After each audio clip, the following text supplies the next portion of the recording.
Today I am here with a video clip on economics. This is economics application, and we were doing lesson number 1. In lesson number 1 we have discussed about the growth-oriented definition we are going to discuss today. But in the classroom we have already completed the wealth definition.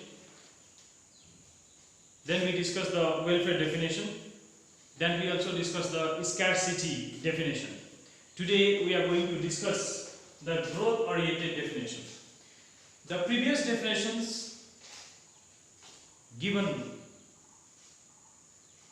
by Professor Marshall, given by Professor Adam Smith, all were bitterly criticized. They were criticized because they lacked many basic elements. Some concentrated too much on wealth. Some went on to say that welfare is everything, and even some concentrated only on the scarcity. So they were bitterly criticized. And as the time has evolved, so has the definition too. The definition has kept on changing from time to time.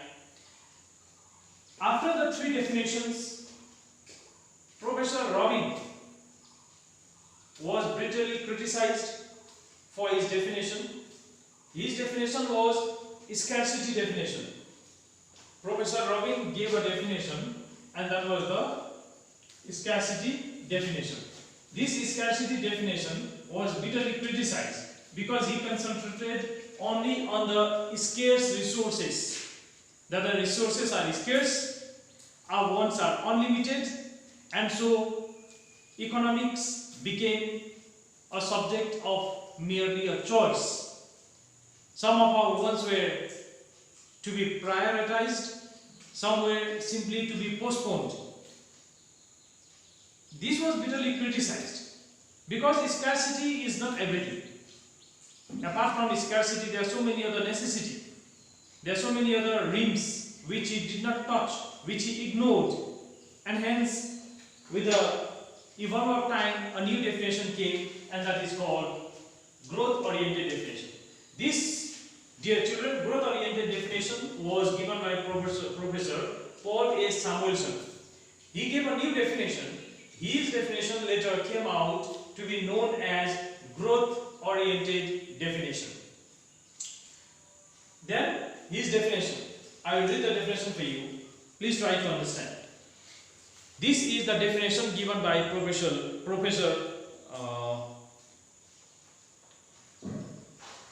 Paul A. Samuelson. This is the definition of Professor Paul A. Samuelson. And what does he have to say? So Samuelson's definition I will read for you. Please try to understand.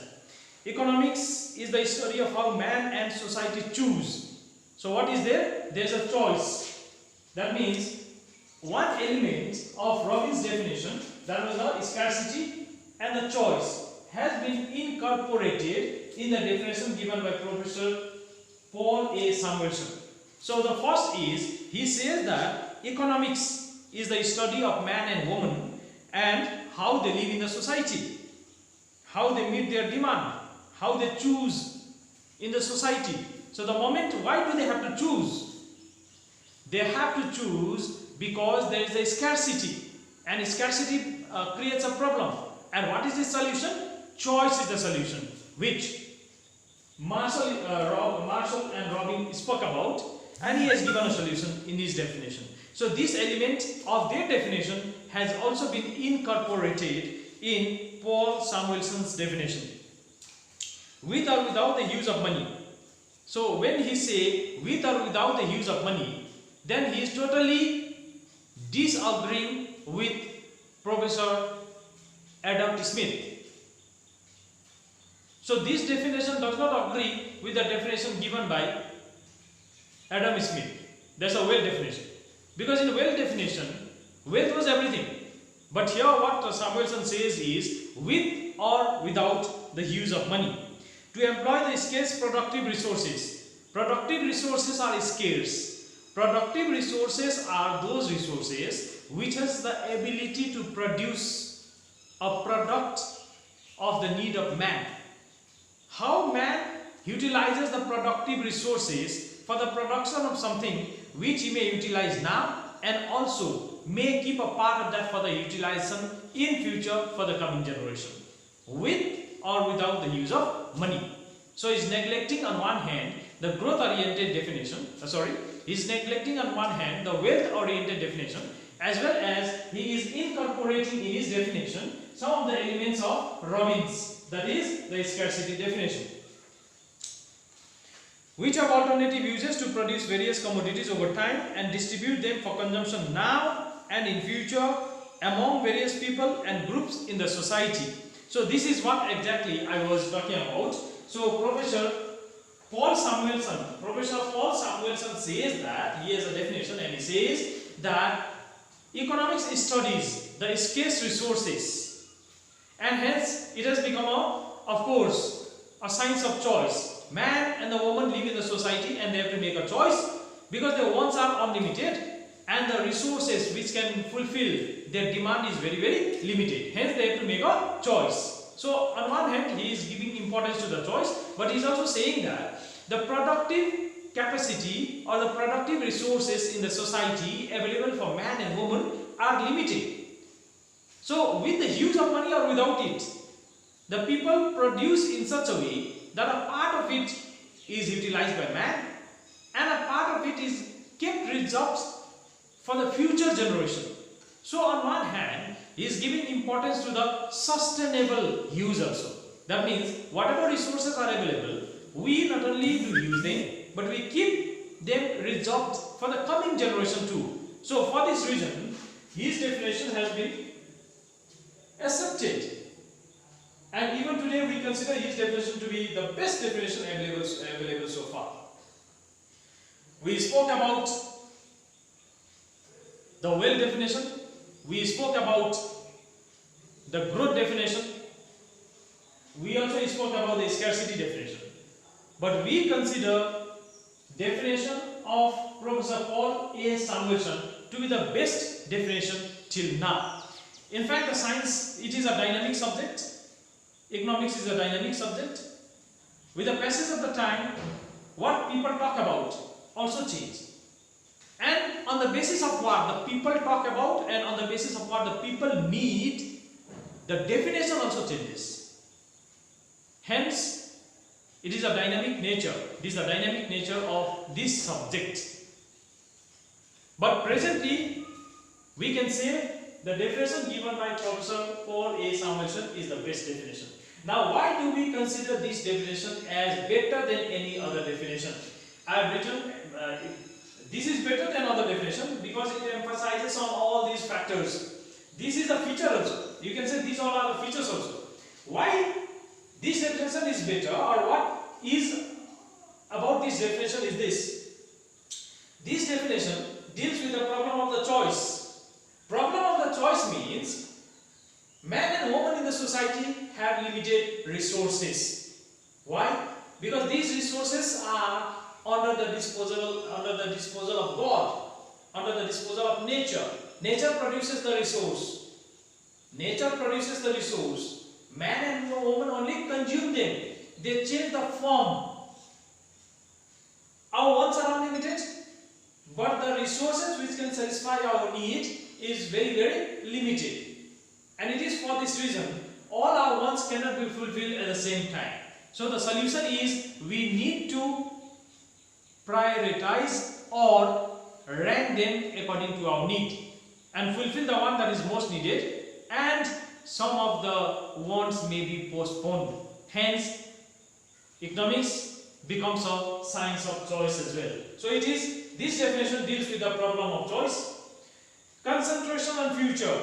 While discussing the definition, you must have understood that the definition says that we utilize the resources in such a way that we utilize those resources now, but without adjusting the ability of the future generation to use it. That means we use it in such a way that a part of it is left for the future generation for consumption. So that is the concentration on future. Dynamic nature of the study of economics. That means economics is a subject which does not remain static. It is not a subject that remains same for all the time. It changes with the passage of the time. And this is the reason why we have come to this definition. Prior to this definition, there was the welfare definition, there was the scarcity definition, and only then we came to this definition. So it itself proves that the study of the nature of economics is dynamic. Dynamic means changing, that changes with the passage of the time. It changes with the passage of the time. Already I told you how does it change is because it changes because the need of the people change, the requirement of the people change, the way we think change. And when such kind of changes do come in human behavior, the subject of economics also changes. Next is the resource allocation is a universal problem. Resource allocation is a universal problem means all the resources are not concentrated in one place, nor are all the resources evenly distributed throughout the world. Like you can talk about the petroleum, which is available in the Gulf countries. If you talk about India, you can say the production of the coal is restricted to only few states, that of petroleum is restricted to only few states. You just talk about the production of the tea leaves, which is restricted only to Assam and Darjeeling. So it is not evenly distributed everywhere in the world, and it is a problem. So what do we have to do is a mutual understanding, exchange and you can say the import and export, a mutual understanding between the countries is the solution. So this is a universal, it is a universal problem. It is the problem everywhere with all the men and women in the world. Next is a comprehensive definition. Comprehensive definition means it is quite satisfying a definition.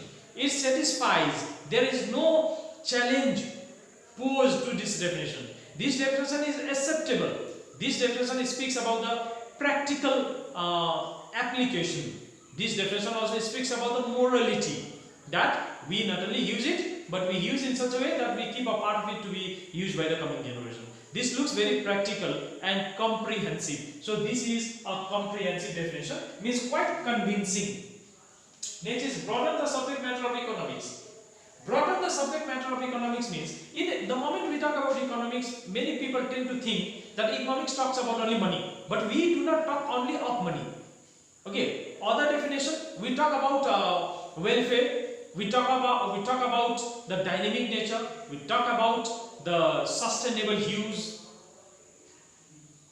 So economics is not a conscience, it is a broadened concept. Especially this definition is very broadened in comparison to the other definitions. Like Professor Smith spoke about only wealth. That wealth is everything. Even moral values were converted in terms of wealth. Happiness is converted in terms of wealth. There were Professor Marshall, there were Professor Robin. They discuss only about the scarcity, only about the welfare. Welfare is everything. Whatever in this world we do it for happiness. Apart from happiness, they knew nothing. There was the scarcity. Man has a problem. This is what they spoke about. There's a problem. Resource. Why? Why are the problem? Because the resources which can satisfy us are limited. So there is a problem. So they concentrated only on the problems. Some of the economists concentrated only on the scarce resources, and some concentrated only on the welfare. But this definition has broadened. It has taken us, or it has made us think, consider for the future generation as well. So this has provided a broadened outlook to the subject matter of economics. And for this reason, this definition is very, very satisfying, and we can consider that this definition is the best definition.